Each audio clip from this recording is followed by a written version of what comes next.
Hello दोस्तों, नमस्कार। Welcome back to my channel.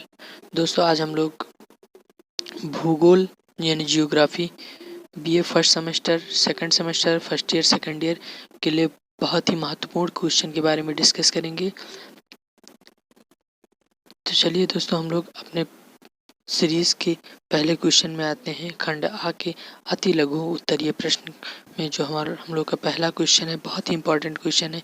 ये क्वेश्चन है सैटेलाइट एवं सैटेलाइट क्या है। इसका उत्तर हम लोग देख रहे हैं दोस्तों। तो इसका उत्तर जो है वो काष्ठ प्रदेशों में कंदरा की छत से सिरता हुआ जल धीरे धीरे टपकता रहता है। यानी जो काष्ठ प्रदेश है उसमें कंदरा की छत से सिरता हुआ जल धीरे धीरे टपकता रहता है। इस जल में अनेक पदार्थ घुले रहते हैं। यानी इस जल में जो है वो अनेक पदार्थ घुले रहते हैं। अधिक ताप के कारण वाष्पीकरण होने पर जल सूखने लगता है। यानी जब अधिक ताप होता है, अधिक गर्मी होती है, तो जो वाष्पीकरण उससे उत्पन्न होता है, इससे जल सूखने लगता है। ठीक है। तथा कंदरा की छत पर पदार्थों का निरपेक्ष होने लगता है। और जो कंदरा की छत होती है उस पर पदार्थों का निरपेक्ष होने लगता है। ठीक है। तथा कंदरा की छत पर पदार्थों का निरपेक्ष होने लगता है। निरपेक्ष की आकृति पतले स्तंभ के रूप में होती है। यानी जो निरपेक्ष की आकृति होती है वो पतले स्तंभ यानी खंभे के रूप में होती है। ठीक है। पतले स्तंभ के रूप में होती है, जो क्रमशः फर्श की ओर विकसित होते हैं। मतलब जो फर्श की ओर विकसित होते हैं। ठीक है। इन्हें आकाशीय स्तंभ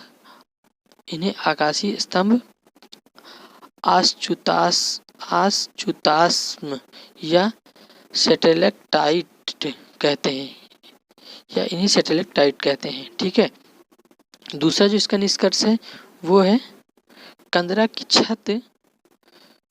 छत से टपकता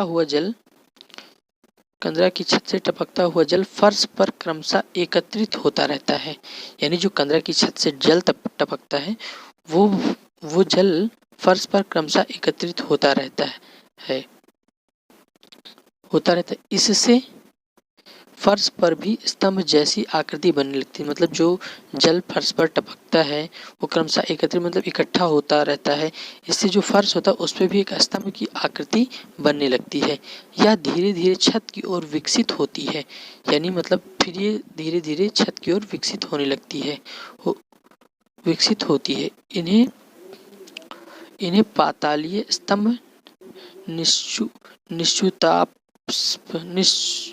निश्चुताश्म या सैटेलाइट कहते हैं। इन्हें जो है वो निश्चुताश्म या सैटेलाइट कहते हैं। ये हम लोग का क्वेश्चन फर्स्ट जो है वो डिस्कस हम लोग किए हैं। इसके बाद में हम लोग चलते हैं। ये हम लोग का क्वेश्चन नंबर 1 था और हम लोग क्वेश्चन नंबर 2 की तरफ चलते हैं। सिंपली हम लोग का क्वेश्चन नंबर 2 क्या है उसके बाद उसको हम लोग डिस्कस करते हैं। तो क्वेश्चन नंबर 2 क्या कह रहा है, सामान्य विपर्सी मोड। यानी सामान्य विपर्सी मोड क्या होता है। सामान्य विपर्सी मोड आप लोग पढ़े होंगे। सामान्य विपर्सी मोड क्या होता है, ये अक्सर एग्जाम में आता है। बीए बीएससी के हिंदी मतलब जो भूगोल जियोग्राफी है उसकी बहुत ही महत्वपूर्ण क्वेश्चन है ये। सामान्य विपर्सी क्या है, इसको आप लोग जरूर तैयार करके जाइएगा। ठीक है।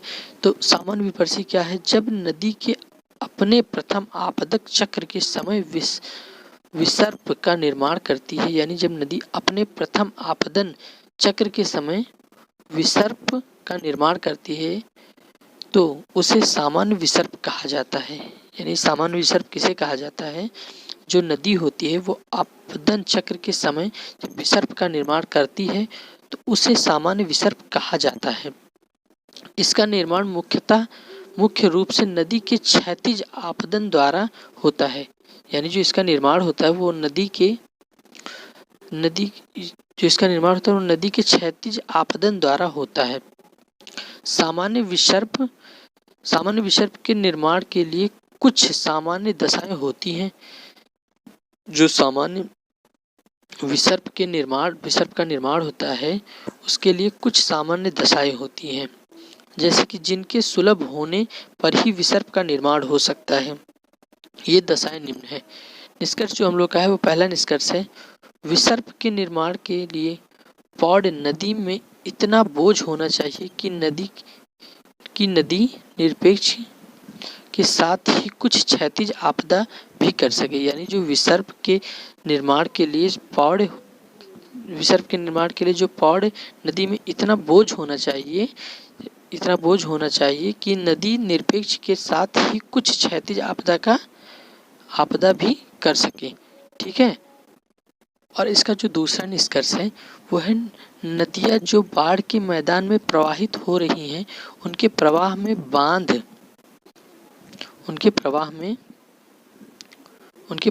बांधा का आना आवश्यक है। इससे अनेक प्रवाह में छोटे छोटे सामान्य मोड़ पड़ जाते हैं। यानी जब जो नदी है वो बाढ़ के जब बांधा का आना होता है, बांधा का आना आवश्यक है। यानी जब बांधा का आना आवश्यक, इससे उनके प्रवाह में, यानी जो प्रवाह होता है नदी का, इससे उनके प्रवाह में छोटे छोटे सामान्य मोड़ यानी छोटे छोटे मोड़ पड़ जाते हैं। ठीक है।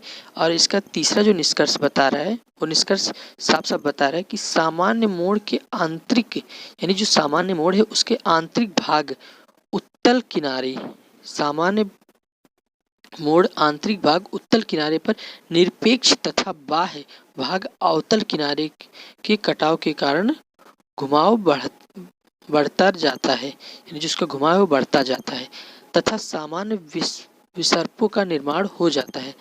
जो सामान्य विसर्प हैं उनका भी निर्माण हो जाता है। ठीक है।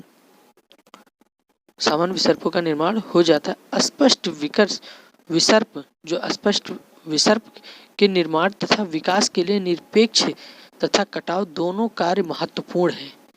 जो अस्पष्ट मतलब इसका जो स्पष्टता है वो विसर्प के निर्माण तथा विकास के लिए निरपेक्ष तथा कटाव दोनों कार्य महत्वपूर्ण है।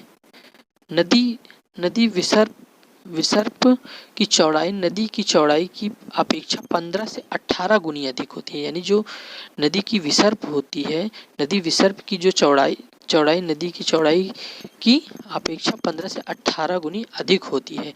विसर्प